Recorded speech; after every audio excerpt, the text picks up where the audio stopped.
This is my girl Natalia. Now she's really hesitant sometimes to being touched on the ears, so I will often start out by doing some little circular T-touches around the base of the ear. Now that can be really helpful too.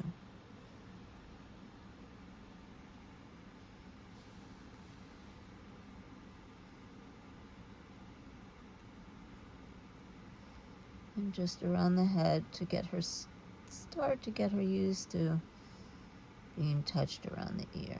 And you can even fold over the ear and do the T-touches that way. Or another way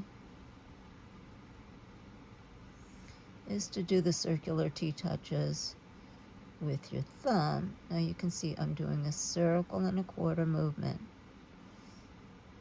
that goes from 6 o'clock to 9 o'clock. That's assuming I'm going clockwise, and with most animals, that's what I do, unless I feel that they enjoy the other direction better. Okay, so that's one thing. And that's a nice way sometimes to start. And then you can start to see if you can stroke gently from the base of the ear out to the tip. Now, with some cats, or you can do it like this, where you're sort of folding it over a little bit. Now, with some cats, I will use my other hand to support the head gently, but sometimes, like today, for sure, Natalia doesn't really want the second hand there. So you'll have to see what your animal enjoys. See, this is another way to do it. Stroking from the base of the ear out to the tip, but it's kind of folding it over too. But that's fine to do it that way.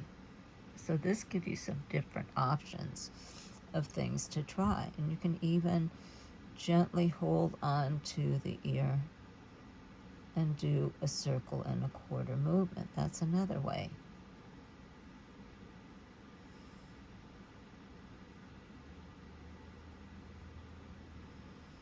So you can see, like, it took her a minute to get used to my hand being there and comfortable with it. But since she's, since I've worked with her a lot, once she kind of gets used to it, then she relaxes into it. But, depending on your animal, this can take a long time to work up to if they're head shy, if they're shy about being touched on their ears. So, like I said, you can try just doing circular touches around the base of the ear, and then maybe just do one stroke. You have to do it according to what they're comfortable with, because you want this always to be something that is enjoyable for them. Right now I'm incorporating some hair slides, just picking up a little bit of the fur, stroking my hand through. So these are just some different ways to experiment and work up to doing some ear touch, T-touch with your animal. And again, there are many acupressure points in the ear relating to digestion, respiration, and other things. So this is a really beneficial thing to be able to do with your animal.